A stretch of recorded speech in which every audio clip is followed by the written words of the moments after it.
Alright, welcome students to our new video of class 10th in which we will study about chemistry chapter 1 which is chemical reactions and equations. So are you all guys ready? चलो start करते हैं with our first topic which is physical and chemical change. बेटा physical change और chemical change में difference क्या होता है? Physical change basically related to जो फिजिकल चेंजेस आते हैं जो इरिवर्सिबल नहीं होते बल्कि क्या होंगे हमारे रिवर्सिबल. रिवर्सिबल चेंजेस को हम क्या बोलते हैं? Physical change. So basically physical changes are the reversible change. इसमें होता क्या है? इसमें आपके सब्सटेंस की शेप, साइज ये सब चेंज होगा rather than change in any kind of chemical composition. इस तरीके के चेंज को हम क्या बोलते हैं? Physical change. Whereas chemical change is related to change of chemical composition. मतलब इसमें क्या होगा कि न्यू सब्सटेंस फॉर्म होगा. वेयर एज फिजिकल चेंज के अंदर कोई नया सब्सटेंस नहीं बनता, केमिकल चेंज के अंदर न्यू सब्सटेंस का फॉर्मेशन होता है. फॉर एग्जाम्पल अगर हम पेपर की बात करें, पेपर को आप कट करोगे तो वो रहेगा तो पेपर ही. वेयर एज पेपर को तुम जलाओगे, बर्न करोगे, बर्न करने से वो एशेज में कन्वर्ट हो जाएगा. दैट मीन्स पूरे के पूरे पेपर का जो कंपोजिशन है वो चेंज हो गया. चेंज होने के कारण एक नया सब्सटेंस बना. यानी कि इस तरीके के चेंजेस को हम क्या बोलते हैं? Chemical change.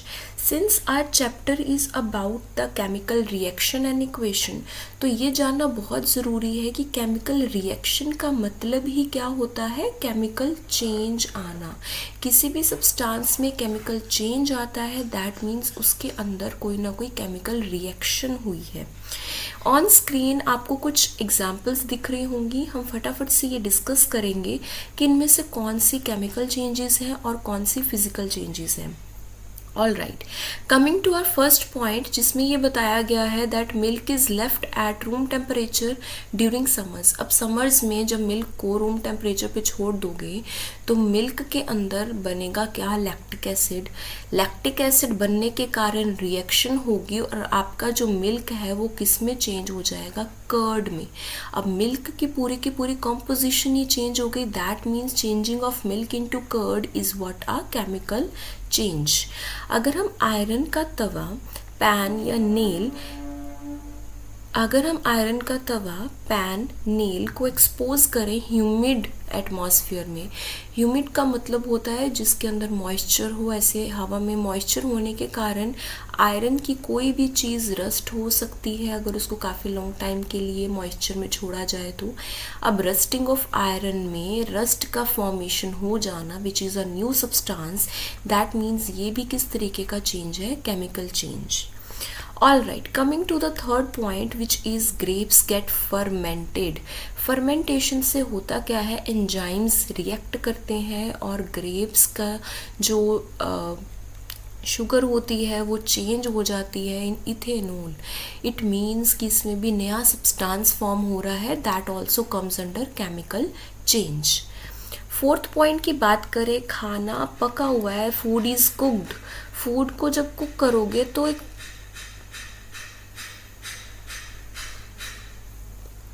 फूड को जब कुक करोगे एक न्यू सब्सटेंस फॉर्म होता है.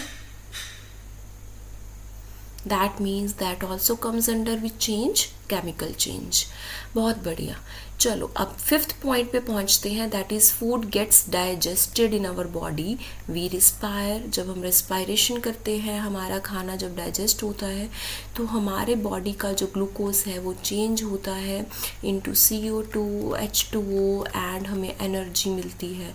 That is also what a chemical change. Burning of wick of a candle, जब कैंडल को बर्न करते हैं, कैंडल की जो बत्ती है जब वो बर्न होती है एक ऐश में कन्वर्ट होगी, that means that is also a chemical change.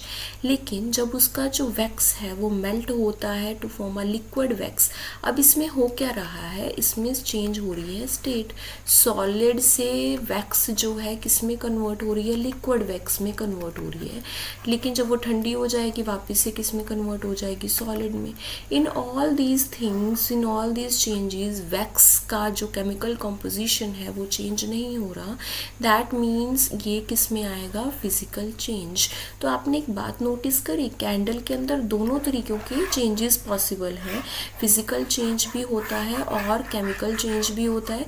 Physical change कब होता है, जब आपका जो वैक्स है वो क्या हो, मेल्ट होता है, that is what physical change. Whereas जब कैंडल की विक जो है वो बर्न होती है, that comes under chemical change.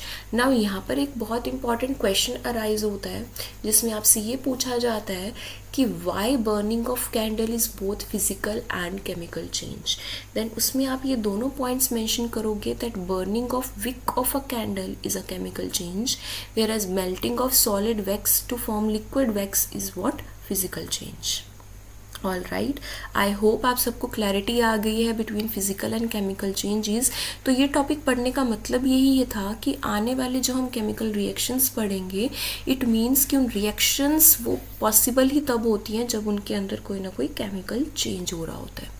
So coming to chemical reaction जब हो जाती है तो उसको हम रिप्रेजेंट कैसे करते हैं, किसी भी केमिकल रिएक्शन को रिप्रेजेंट करने का तरीका होता है by forming the chemical equation.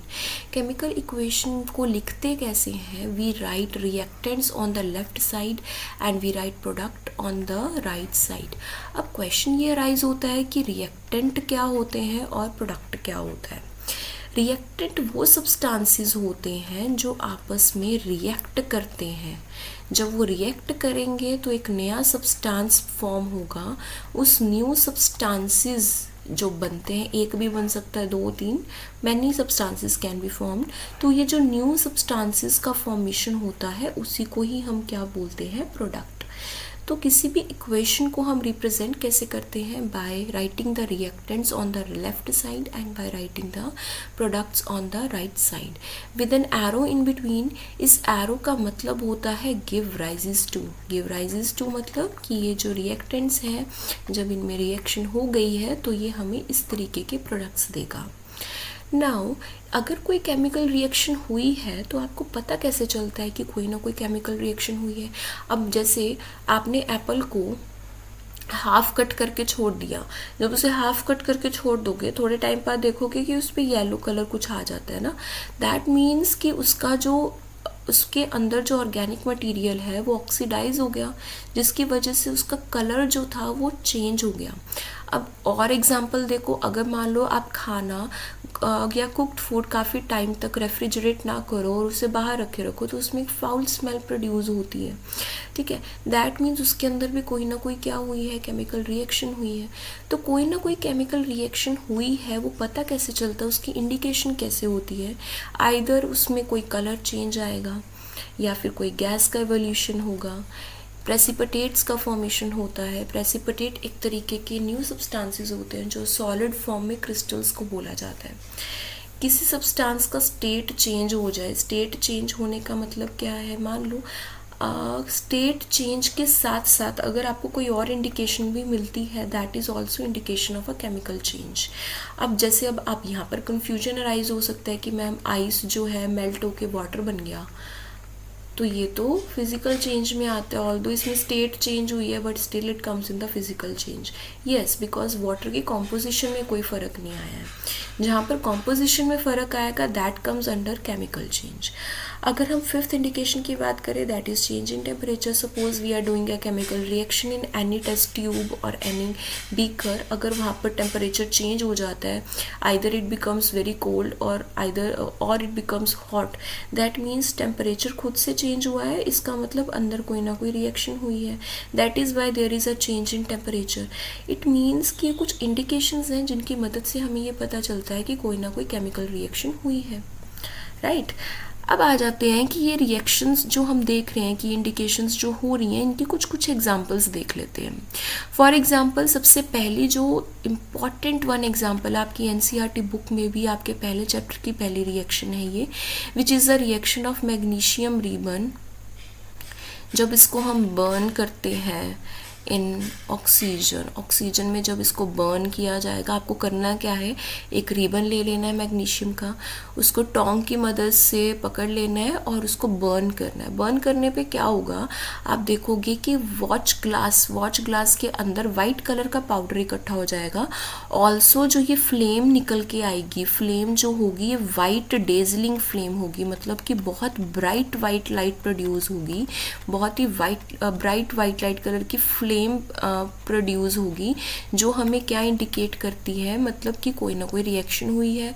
अब ये जो मैग्नीशियम का जो रिबन था वो चेंज होकर पाउडर फॉर्म में कन्वर्ट हो रहा है, और वो जो पाउडर है वो वाइट कलर का होता है, जिसे हमने क्या नाम दिया है, मैग्नीशियम ऑक्साइड। ऐसा क्यों हुआ, क्योंकि हवा में जो ऑक्सीजन है, कंबशन के लिए हमें ऑक्सीजन चाहिए होती है, हम सबको पता है। तो जब हम किसी सब्सटेंस को बर्न करते हैं तो ऑक्सीजन कंज्यूम होती है। अब जो मैग्नीशियम था उसको डिनोट किससे करते हैं, Mg से। ये ध्यान रखना, जब भी हम कोई एलिमेंट लिखते हैं, you might have done in 9th standard, जिसमें M कैपिटल होगा, G स्मॉल होगा, उसको हमने रिएक्ट करवाया with oxygen gas and it forms MgU। तो अब देखो आपके लेफ्ट साइड पे ये जो मैंने दो चीज़ें लिखी हैं, ये क्या है, रिएक्टेंट्स, ठीक है। बीच में हमने एरो शो किया है, दैट एरो शोज कि ये जो रिएक्टेंट है, रिएक्ट करके इन्होंने एक प्रोडक्ट बनाया है विच is magnesium oxide, which is our product. ये हमारा क्या है, मैग्नीशियम ऑक्साइड। तो जब भी हम एक रिएक्शन लिखते हैं तो बीच में प्लस साइन डालते हैं अगर हमारे दो या दो से ज़्यादा रिएक्टेंट या प्रोडक्ट हों। तो Mg + O2 give rises to MgO, इसको इस तरीके से बोला जाएगा। अब क्वेश्चन ये राइज होता है कि रिप्रेजेंटेशन तो हमने सीख ली, इसमें एक चीज़ की कमी है। वो कमी क्या है, मेंशनिंग ऑफ स्टेट का मतलब कि सॉलिड है, लिक्विड है, गैस है, एक्वस फॉर्म में है। तो अगर कोई सब्सटेंस आपका सॉलिड स्टेट में है तो उसको हम मेंशन करते हैं with S in a bracket. अगर कोई सब्सटेंस गैशियस फॉर्म में है तो उसको हम G के साथ रिप्रेजेंट करते हैं, या फिर ब्रैकेट में एरो लगा दो अपवर्ड्स, ठीक है। अब अगर कोई चीज़ लिक्विड फॉर्म में है तो उसको L इन अ ब्रैकेट लिखेंगे। सॉलिड फॉर्म को हम एरो डाउनवर्ड्स भी शो करते हैं। जो पीपीटीज को हम मेंशन करते हैं, पीपीटीज का मतलब प्रेसिपिटेट, इसके बारे में हम डिस्कस कर चुके हैं, आगे और रिएक्शंस में हम डिस्कस करेंगे। तो और क्या क्या चीज़ें होती हैं, वन इज एक्वस, एक्वस को हम मेंशन करते हैं विद AQ।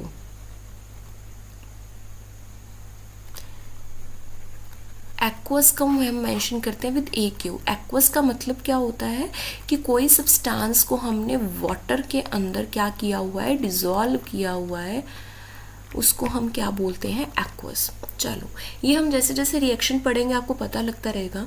अब जैसे हमारी फर्स्ट रिएक्शन में जो मैग्नीशियम रिबन था ये सॉलिड फॉर्म में था, तो हम ब्रैकेट में S डालेंगे। ऑक्सीजन हमारी गैशियस फॉर्म में है, and MgO which is magnesium oxide which is also a solid. तो यहाँ पर हमारी ये रिएक्शन कंप्लीट होती है। All right, coming to next reaction which is zinc plus sulphuric acid give rises to zinc sulphate and hydrogen. अब इसमें होता क्या है, हमने कॉनिकल फ्लास्क लिया, कॉनिकल फ्लास्क के अंदर हमने जिंक के छोटे छोटे टुकड़े डाल दिए, जिनको हमने नाम क्या दे दिया, जिंक ग्रैन्यूल्स, ठीक है। अब ये जिंक ग्रैन्यूल्स के अंदर हमने क्या डाला, dilute sulphuric acid which is H2SO4। अब यहाँ पर बेटा देखो डाइल्यूट वर्ड मेंशन है, डाइल्यूट का मतलब क्या होता है, which is dissolved in water, यानी कि हमने H2SO4 को पानी के अंदर डिज़ोल्व किया है। जब ये रिएक्शन होगी तो आप देखोगे कि यहाँ पर क्या है, छोटे छोटे बबल्स का फॉर्मेशन होगा। ये एक्चुअली में बबल्स है क्या, which is indication of hydrogen gas. अब हाइड्रोजन गैस जब हमने इकट्ठा किया तो यहाँ पर एक इंडिकेशन और होता है, बर्निंग मैचस्टिक ले आओ। तो बर्निंग मैचस्टिक जब हाइड्रोजन गैस के कॉन्टेक्ट में आएगी तो पॉप साउंड की आवाज़ आएगी, पॉप की आवाज़ आती है, विच मीन्स कि यहाँ पर हाइड्रोजन गैस का फॉर्मेशन हो रहा है। और हमारे फ्लास्क के अंदर क्या बनेगा, विच is zinc sulphate which is ZnSO4। ठीक है, तो हमारी ये रिएक्शन कैसे लिखी गई है, Zn जो था सॉलिड फॉर्म में था, H2SO4 हमारा अब एक्वस फॉर्म में है, ZnSO4 भी अब एक्वस फॉर्म में बनेगा और हाइड्रोजन गैस गैस फॉर्म में होगी। आइदर आप उसको एरो अपवर्ड से शो कर सकते हो या फिर ब्रैकेट में G के साथ शो करते हो। ठीक है, आई होप आप लोगों को ये दोनों रिएक्शंस बड़े अच्छे से समझ आई होंगी। Coming to next reaction which is very very important reaction. तो इसमें हो क्या रहा है, हमने इसमें दो सब्सटेंसेस लिए, lead nitrate and potassium iodide. Lead nitrate का भी हमने क्या लिया है, एक्वस सोल्यूशन, तो इसको हम ब्रैकेट में क्या लिखेंगे, AQ। KI का भी हमने क्या लिया है, एक्वस सोल्यूशन। तो जब इन दोनों की रिएक्शन होती है इसको हम मेंशन करेंगे with an sign of arrow, तो ये क्या बनेगा, PbI2। PbI2 का मतलब lead iodide and potassium nitrate. होता क्या है, ये जो लेड आयोडाइड बनता है ना, ये प्रेसिपिटेट की फॉर्म में बनता है, यानी कि सॉलिड फॉर्म में बनता है, और पोटेशियम नाइट्रेट आपका एक्वस फॉर्म में जाता है। तो जब ये रिएक्शन होती है तो येलो कलर के PPTs बनते हैं, येलो कलर के प्रेसिपिटेट्स बनते हैं ऑफ लेड आयोडाइड। इसीलिए इस PPT को आप ध्यान से देख रहे हो, दैट इज सॉलिड फॉर्म, ये धीरे धीरे नीचे जमा होता जाएगा। ये क्या होता है, lead iodide which is PbI2। ठीक है, coming to the fourth reaction which is the reaction of calcium oxide. हमने 9th क्लास में ये चीज़ पढ़ी हुई है कि कैल्शियम ऑक्साइड को, हमने 9th क्लास में ये चीज़ पढ़ी हुई है कि कैल्शियम ऑक्साइड को हम क्या बोलते हैं, क्विकलाइन। जब इसके अंदर आप पानी डालोगे ना तो क्या बनेगा, कैल्शियम हाइड्रोक्साइड बनता है, जिसे हम क्या बोलते हैं, स्लेट लाइन। तो CaO जो होता है ये हमारा सॉलिड फॉर्म में होता है, H2O हमारा लिक्विड फॉर्म में होता है, and CaOH whole twice also हमारा अब ये किस में आ जाएगा, एक्वस फॉर्म में, क्योंकि ये H2O के साथ डिजॉल्व हो गया होता है। ठीक है, जिसको हम और क्या बोलते हैं, इसको हम बोलते हैं स्लेक्ड लाइन। तो अभी हमने जितनी भी रिएक्शंस पढ़ी, अब जैसे ये वाली रिएक्शन थी, इसमें क्या हुआ था, इसमें मैग्नीशियम ऑक्साइड का स्टेट चेंज हुआ, साथ में पाउडर बना, ठीक है, वाइट कलर का पाउडर, इसमें गैस का एवोल्यूशन हुआ, इसमें PPTs का फॉर्मेशन हुआ है, और इसके अंदर जो है कलर चेंज हुआ है, वाइट कलर का मिल्की सब्सटेंस बनेगा जिसे हम स्लेक लाइन बोलते हैं। ऑल्सो जो ये रिएक्शन होती है इसमें हीट भी रिलीज होती है, यानी कि इसमें टेम्परेचर का भी चेंज आ रहा है। तो अभी इन चारों एग्जाम्पल से हमने ये देखा कि कुछ ना कुछ चेंजेस आए, उन चेंजेस ने हमें इंडिकेट किया कि केमिकल रिएक्शन हुई है। ठीक है, अब इन्हीं रिएक्शंस को हम बैलेंस करना सीखते हैं। बैलेंसिंग का मतलब क्या होता है कि आपका जो लेफ्ट साइड पे जो रिएक्टेंट है और जो आपका राइट साइड पे प्रोडक्ट है, इसमें एलिमेंट जो है वो law of conservation of mass को फॉलो कर रहे हैं। Which law of conservation of mass, मतलब राइट हैंड साइड और लेफ्ट हैंड साइड पे जो टोटल मास है वो क्या रहना चाहिए, हमारा इक्वल रहना चाहिए। अब देखो, मैंने अब ये रिएक्शन दोबारा लिखी, Mg plus O2 give rises to MgO। अब इस रिएक्शन को बैलेंस कैसे करना है, यहाँ लेफ्ट साइड पे देखोगे राजे, Mg कितना है हमारे पास 1, और यहाँ पर कितना है 1। ठीक है, ये तो बैलेंस है। यहाँ पर ऑक्सीजन कितना है 2, और यहाँ पर ऑक्सीजन कितना है 1, यानी कि राइट साइड पे ऑक्सीजन कम है। तो इसको बैलेंस कैसे करेंगे, इसको इसके साथ 2 के साथ मल्टीप्लाई कर देंगे। अब मैग्नीशियम यहाँ पर 2 हो गया और यहाँ पर मैग्नीशियम 1 था, तो इसको भी लेफ्ट साइड पे 2 के साथ क्या कर देंगे हम, मल्टीप्लाई। तो यहाँ पर हमारी रिएक्शन क्या हो गई है, balanced. Coming to second reaction Zn plus H2SO4। अब इसमें देखेंगे तो Zn कितना है यहाँ पर 1, और यहाँ पर Zn कितना है 1, राइट। सल्फेट को आप प्रॉपर एक ही ले लो कंपाउंड, ये भी 1 है, और इधर सल्फेट कितना है, यहाँ पर भी 1 है। ठीक है जी। हाइड्रोजन यहाँ पर कितना है 2, और यहाँ पर हाइड्रोजन कितना है 2, that means this reaction is already balanced. ठीक है, coming to the third equation which is lead nitrate plus potassium iodide give rises to PbI2 KNO3। चलो अब इसको बैलेंस करते हैं। I am writing the equation again.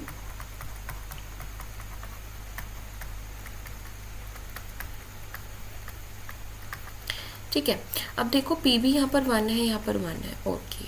Iodine यहाँ पर 1 है, यहाँ पर 2 है। ठीक है। पोटेशियम यहाँ पर 1 है, यहाँ पर भी 1 है, potassium is okay, I change करना है हमें, PB इज़ ओके, नाइट्रेट यहाँ पर 2 है, यहाँ पर 1 है, इट मीन्स यहाँ पर 2 है, यहाँ पर 1 है, तो इसको हम किससे मल्टीप्लाई कर देंगे, 2 से, नाइट्रेट बैलेंस हो गया। अब पोटेशियम यहाँ पर 2 हो गया, दैट मीन्स इसके आगे भी हम क्या लगाएंगे 2, पोटेशियम बैलेंस हो गया and iodine is also get balance. तो ये हमारी इक्वेशन आ गई बैलेंस्ड इक्वेशन। चलो फोर्थ इक्वेशन पे आ जाते हैं। यहाँ पर अगर हम देखें तो कैल्शियम इस साइड 1 है और इस साइड भी 1 है, ओके। ऑक्सीजन की अगर हम बात करें यहाँ पर 2 है और इधर ऑक्सीजन इज ऑल्सो 2। हाइड्रोजन की बात करें यहाँ पर 2 है और इधर हाइड्रोजन भी 2 है, that means this reaction is already balanced, okay. चलो अब देखते हैं कुछ एग्जाम्पल्स कि कैसे और बैलेंसिंग कर सकते हैं। Fe plus H2O give rises to Fe3O4 plus H2, आपके सामने की इक्वेशन लिखा हुआ है, इसको बैलेंस करना सीखते हैं। देखो यहाँ पर आप क्या करोगे, सबसे पहले तो आप ये नोट डाउन कर लो कि हमारे पास लेफ़्ट और राइट पे एलिमेंट्स कितने कितने हैं। अगर हम लेफ़्ट में देखें तो आयरन 1 है और यहाँ पर 3 है, ओके। हाइड्रोजन की बात करें तो यहाँ पर 2 है और यहाँ पर भी 2 है, डन। ऑक्सीजन की बात करें तो यहाँ पर 1 है और यहाँ पर है 4। तो सबसे पहले हम वो एलिमेंट वो कंपाउंड उठाते हैं जिसमें बहुत सारे क्या हैं, एटम्स दिख रहे हैं। चलो इसको बैलेंस करते हैं। तो यहाँ पर अगर हम Fe1 देखें और यहाँ पर 3 देखें तो इट मीन्स लेफ्ट साइड पे हम किससे मल्टीप्लाई कर देंगे, 3 से। तो यहाँ पर हमने लगा दिया 3। चलो ये तो हो गया हमारा बैलेंस। अगर हम हाइड्रोजन की बात करें वो तो बैलेंस ही था। ऑक्सीजन की बात करते हैं, ऑक्सीजन यहाँ पर 4 है और यहाँ पर कितना है, 1। इट मीन्स इसको किससे मल्टीप्लाई करना पड़ेगा, 4 से। तो मैंने इसके आगे 4 लगा दिया। अब यहाँ पर क्या, कई बच्चे क्या करते हैं पेपर में मिस्टेक, H2O4 लिख देंगे, विच इज़ वेरी रॉन्ग, बिकॉज इसमें आपने कंपाउंड ही चेंज कर दिया। H2O4 जैसा कुछ होता ही नहीं है, H2O अलग चीज़ होती है, ठीक है। हमने एलिमेंट कंपाउंड चेंज नहीं करना, हमने नंबर ऑफ कंपाउंड के जो नंबर ऑफ मॉलिक्यूल्स है वो हमने चेंज करना है। सपोज पहले हमारे पास H2O1 था, अब हमने 4 बना दिए, जिससे हमारे ऑक्सीजन भी कितने हो गए, 4। अब ये ऑक्सीजन 4 हो गया, दैट इज़ बैलेंस्ड। हमारा जो है फेरस, दैट मीन्स आयरन जो है, that is also get balanced. अब आ जाओ हाइड्रोजन, यहाँ पर चेंज हो गया, हाइड्रोजन यहाँ पर कितना हो गया, 8 और यहाँ पर कितना था, 2। तो अब हम इसको किससे मल्टीप्लाई कर देंगे, 4 से। तो यहाँ पर हमारा हाइड्रोजन भी क्या हो गया, बैलेंस, ठीक है। तो हमारी बैलेंस्ड इक्वेशन क्या बनी, 3Fe plus 4H2O give rises to Fe3O4 plus 4H2, ठीक है। चलो बहुत बढ़िया। चलो करते हैं कुछ प्रैक्टिस फॉर योर बैलेंसिंग। ये PDF आपको लिंक में मिल जाएगा फॉर प्रैक्टिस। इसके आंसर्स आप कमेंट सेक्शन में कमेंट कर सकते हैं। चलो अब हम बैलेंसिंग करना सीखते हैं। आपके सामने एक इक्वेशन दिख रही है जिसमें हाइड्रोजन अगर हम काउंट करें तो यहाँ पर 1 है और यहाँ पर 2 है, दैट मीन्स टोटल हाइड्रोजन्स यहाँ पर कितने हैं, 3। नाइट्रेट, इसको इकट्ठा लिख लेते हैं, नाइट्रेट यहाँ पर 1 है, यहाँ पर नाइट्रेट की बात करें तो यहाँ पर 2 है, हाइड्रोजन की बात करें तो यहाँ पर 2 है, ओके। कैल्शियम की बात करें तो यहाँ पर 1 है और यहाँ पर कैल्शियम भी हमारा 1 है, ठीक है। ऑक्सीजन रह गया, ऑक्सीजन देखें तो यहाँ पर कितना है, 2 और इधर ऑक्सीजन कितना है, 1। तो अगर हम नाइट्रेट को देखें तो नाइट्रेट में यहाँ पर 2 है और यहाँ पर 1 है, तो हमने इसको किसके साथ मल्टीप्लाई कर देना है, 2 से। नाइट्रेट हमारा बैलेंस हो गया, ठीक है। अब हाइड्रोजन यहाँ पर कितना हो गया, 4, यहाँ पर कितना था, 2। दैट मीन्स इसको बैलेंस करने के लिए इसको किससे मल्टीप्लाई करेंगे हम, 2 से। तो अब यहाँ पर हाइड्रोजन कितना हो गया, 4 और ऑक्सीजन कितना हो गया हमारा, 2। ऑक्सीजन अब बैलेंस हो गया, हाइड्रोजन भी यहाँ पर हमारा बैलेंस हो गया, कैल्शियम तो बैलेंस था ही। तो हमारी बैलेंस्ड इक्वेशन क्या हुई, 2HNO3 plus CaOH whole twice give rises to CaNO3 whole twice plus 2H2O. This is our balanced equation. चलो सेकंड देखते हैं।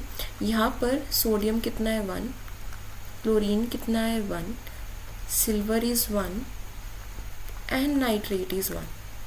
यहाँ पर Ag is 1, Cl is 1, sodium is also one, nitrate is also one, that means this reaction is already balanced. इसको balance करने की ज़रूरत ही नहीं। नेक्स्ट देखो, यहाँ पर सोडियम कितना है 1 और यहाँ पर कितना है 2। ऑक्सीजन की बात करें तो इसको हम 1 ले लेते हैं और यहाँ पर ऑक्सीजन इज़ 1। ओके, सल्फेट को कंप्लीट ले लो, सल्फेट यहाँ पर 1 है और यहाँ पर सल्फेट भी 1 है। ठीक है जी। हाइड्रोजन की बात करें तो हेयर इज़ 2 एंड यहाँ पर भी हाइड्रोजन क्या है 2। अभी तो हमें डायरेक्ट फ़र्क किस में दिख रहा है, सोडियम में दिख रहा है। सोडियम यहाँ पर 1 है, यहाँ 2 है, तो बेटर रहेगा कि हम इसको इसके साथ किससे मल्टीप्लाई कर दें, 2 के साथ। ओके, तो अब हमारा ऑक्सीजन चेंज होके 2 हो गया है, हाइड्रोजन चेंज होके भी कितना हो गया है, हाँ सॉरी, पहले हाइड्रोजन कितना था 3, अब कितना हो गया है 4। पहले 3 था, एक ये रहा एंड 1 और 2 ये रहे, तो टोटल 3 थे और अब कितने हो गए 4। तो अब यहाँ पर कौन सी नंबरिंग चेंज हुई, ऑक्सीजन की नंबरिंग चेंज हुई, हाइड्रोजन की नंबरिंग चेंज हुई। तो हम क्या करें कि इसके आगे हम 2 लगा देते हैं, तो हाइड्रोजन कितने हो गए 4 और ऑक्सीजन कितना हो गया 2। तो हमारी इक्वेशन क्या हो गई, बैलेंस। तो हम बैलेंस्ड इक्वेशन को लिख देते हैं, it is 2NaOH plus H2SO4 give rises to Na2SO4 plus 2H2। ठीक है, चलो ये हमारी इक्वेशन क्या हो गई, balance. Coming to fourth equation, barium chloride, यहाँ पर Ba इज़ 1। ओके, यहाँ पर बेरियम भी 1 है। सल्फेट को आप कंप्लीट ले लो 1, यहाँ पर सल्फेट कितना है 1। ठीक है जी। हाइड्रोजन यहाँ 1 है, यहाँ हाइड्रोजन इज़ 2 और क्या रह गया, क्लोरीन। क्लोरीन यहाँ पर 2 है और यहाँ पर क्लोरीन इज़ 1। फ़र्क आ रहा है, barium is already balance, sulphate is already balanced. Hydrogen यहाँ पर 2 है, यहाँ पर 1 है, दैट मीन्स इसको किसके साथ मल्टीप्लाई कर देंगे 2 से। तो ये हमारा क्लोरीन भी 2 हो गया और हाइड्रोजन भी 2 हो गया। दैट मीन्स कि हमारी इक्वेशन क्या हो गई है, बैलेंस। तो इक्वेशन क्या लिखेंगे, BaCl2 plus H2SO4 give rises to BaSO4 plus 2HCl। ये हमारी इक्वेशन क्या हो गई, बैलेंस। चलो फिफ्थ इक्वेशन देखिए फटाफट से। तो यहाँ पर Fe इज़ 2 और यहाँ पर Fe इज़ 1। ओके, ऑक्सीजन यहाँ पर कितना है 3 और यहाँ पर कितना है 3। एल्यूमिनियम इज़ यहाँ पर 1 और उधर एल्यूमिनियम इज़ 2। ओके, तो सबसे पहले हम देख लेते हैं, यहाँ पर एल्यूमिनियम 2 है, यहाँ पर 1 है, तो हम इसको किससे मल्टीप्लाई कर दें 2। एल्यूमिनियम तो हमारा बैलेंस हो गया। आयरन यहाँ पर 2 था, यहाँ पर 1, तो हम इसको किससे मल्टीप्लाई कर दें 2 से। तो हमारी इक्वेशन क्या हो गई, बैलेंस। अब हम बैलेंस्ड इक्वेशन को लिख लेते हैं, तो ये हमारी बन गई Fe2O3 plus 2Al give rises to Al2O3 plus 2Fe। Done, easy लग रहा है, चलो बहुत बढ़िया। कमिंग टू सिक्स्थ, यहाँ पर Pb is 1, oxygen is 1, carbon is 1। Okay, यहाँ पर Pb 1 है, carbon is also 1, oxygen is 2। Okay, यहाँ पर ऑक्सीजन का चेंज आ रहा है, दैट मीन्स यहाँ पर हम ऑक्सीजन को किससे मल्टीप्लाई करेंगे 2 से। अब हमारा जो लेड था वो भी चेंज हो गया, तो दैट मीन्स ये 2 हो गया, तो इसको भी हमने किससे मल्टीप्लाई करना होगा 2 से। तो हमारी इक्वेशन हो गई है बैलेंस। तो ये क्या बन गया, PbO plus C give rises to 2Pb plus CO2। Done, balancing सबको समझ आ रही है। चलो आगे बढ़ते हैं। अब आप क्या करेंगे, इसका स्क्रीनशॉट ले लो, इसके आंसर्स आप कमेंट सेक्शन में मेंशन कर देना। ठीक है, ये कुछ प्रैक्टिस के लिए क्वेश्चन है। हाँ, आपको एक क्वेश्चन करवा देती हूँ, 11th क्वेश्चन, जो CBSE में बहुत फेवरेट क्वेश्चन माना जाता है। इससे रिलेटेड आपको MCQ आ सकता है, इससे रिलेटेड आपको केस बेस में भी पूछ सकते हैं, इनडायरेक्टली क्वेश्चन पूछ सकते हैं। जैसे अब ये आपके पास इक्वेशन गिवन है, इसके आगे वेरिएबल्स गिवन है P, Q एंड R, पूछ लेंगे P, Q, R की वैल्यू बताओ। दैट मीन्स हमने इक्वेशन को बैलेंस करके देखना है। मैं इक्वेशन को लिख दे रही हूँ, PbO, स्टेट मेंशन करिए एक बारी, just we have to check balancing. अब यहाँ पर जो है इस साइड पे, लेफ्ट साइड पे Pb कितना है 1 और यहाँ पर कितना है 1। ओके, नाइट्रेट को हम इकट्ठा लिख लेते हैं, नाइट्रेट इज़ 2। ओके, यहाँ पर हम इकट्ठे नहीं लिख सकते क्योंकि राइट साइड पे नाइट्रेट नहीं है, तो हम इसको अलग से ही लिख लेंगे। नाइट्रोजन इज़ 2, यहाँ पर नाइट्रोजन इज़ 1, यहाँ पर ऑक्सीजन इज़ 6 और इधर ऑक्सीजन कितना है 1, 3 और 3 प्लस 2 कितना हो गया 5। चलो अब इसको बैलेंस करना सीखते हैं, कैसे करेंगे। Lead is already balance, nitrogen दिख रहा है कि ये 2 है, यहाँ पर 1 है, तो हम इसको किससे मल्टीप्लाई कर देंगे 2 से। चलो नाइट्रोजन तो हो गया बैलेंस। अब ऑक्सीजन में अपने आप चेंज आ गया। ऑक्सीजन कितने हो गए हमारे पास 1 4, 1 + 4 कितना हुआ 5, और ये कितना हो गया 7। अब ऑक्सीजन हमारे पास 7 आ रहा है और यहाँ पर 6 आ रहा है। जब ऐसा सा कुछ होना तो हमने क्या करना है, हमने ऑड को इवन बनाना होता है। मतलब अब लेड के आगे हमने 2 से मल्टीप्लाई कर दो, तो यहाँ लेड कितना हो गया 2, यहाँ पर भी हमें बैलेंस करने के लिए इसके आगे क्या लगाना पड़ेगा 2। अब ऑक्सीजन देखो कितना हो गया, यहाँ पर ऑक्सीजन हो गया 12, और यहाँ पर ऑक्सीजन कितना हो गया 2 ये वाले रहे, 4 ये रहे और 2 ये रहे, तो टोटल कितने हो गए 2 + 4 6, और यहाँ पर कितना हो गया 8। अब कितने की कमी रह गई, 12 - 8 करोगे तो लगभग 4 ऑक्सीजन की कमी है, तो 4 कैसे पूरा होगा, इसके आगे 2 लगा के। तो अब हमारे पास टोटल कितने हो गए 4 + 4 + 2 8 9 10। अभी भी 2 की कमी आ रही है, दैट मीन्स हम इसके आगे क्या लगा दें 3, तो यहाँ पर क्या हो जाएगा 6 6 + 4 10 + 2 12। तो चलो अब हमारी इक्वेशन हो गई है बैलेंस्ड इक्वेशन। बैलेंस्ड इक्वेशन क्या है हमारी, 2PbNO3 whole twice give rises to 2PbO + 2NO2 + 3O2। अब इसको और इसको आप कंपेयर करोगे तो हमारा P की वैल्यू, स्मॉल p की वैल्यू क्या आ गई 2, ओके, Q की वैल्यू क्या आ गई 2, और R की वैल्यू क्या आ गई 2। तो ये हमारा रिक्वायर्ड आंसर है। ठीक है, कर लोगे ये क्वेश्चन। चलो आगे बढ़ते हैं, इसकी भी आप स्क्रीनशॉट ले लो, क्वेश्चंस के आंसर्स करके कमेंट सेक्शन में कमेंट कर दीजिएगा। चलो बढ़ते हैं नेक्स्ट टाइप ऑफ क्वेश्चंस की तरफ।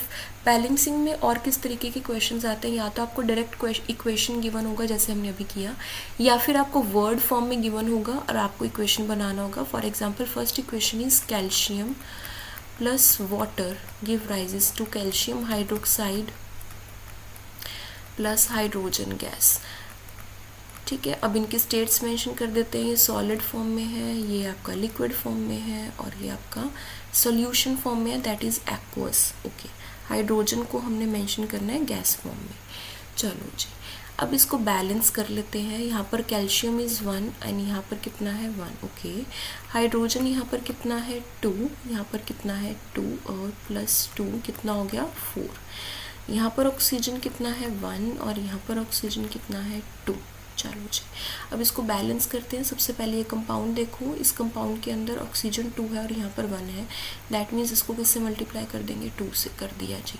अब हमारी हाइड्रोजन चेंज हो गई, हाइड्रोजन कितनी हो गई 4, तो मतलब हाइड्रोजन हमारा क्या हो गया बैलेंस्ड। तो हमारी बैलेंस्ड इक्वेशन क्या हुई, calcium solid plus 2H2O in liquid give rises to CaOH whole twice aqueous form में प्लस H2 गैस। अगर आप स्टेट्स मेंशन नहीं करोगे मार्क्स डिडक्ट हो जाएंगे। ठीक है, तो ये आपको बहुत क्लियरली देखना पड़ेगा। कई बच्चों को कन्फ्यूजन हो जाती है, कईयों को कंपाउंड्स फॉर्म करने नहीं आते, तो कंपाउंड्स फॉर्म करने के लिए वैलेंसीज लर्न करनी होती है। For example calcium is 2 positive and hydroxide is 1 negative, तो हम इसका 2 नीचे लिखेंगे और यहाँ पर 1 क्रॉस मल्टीप्लाई करोगे तो ये क्या बन जाता है CaOH होल ट्वाइस। इस तरीके से आप कंपाउंड का फॉर्म करते हैं। ठीक है बेटा जी, तो आप ये बाकी के क्वेश्चंस ट्राई कर लेना, स्क्रीनशॉट ले लो। मिलते हैं आपको अगली वीडियो में with our next lecture which is based on our type of reactions. चलो ठीक है, सी यू, गुड बाय।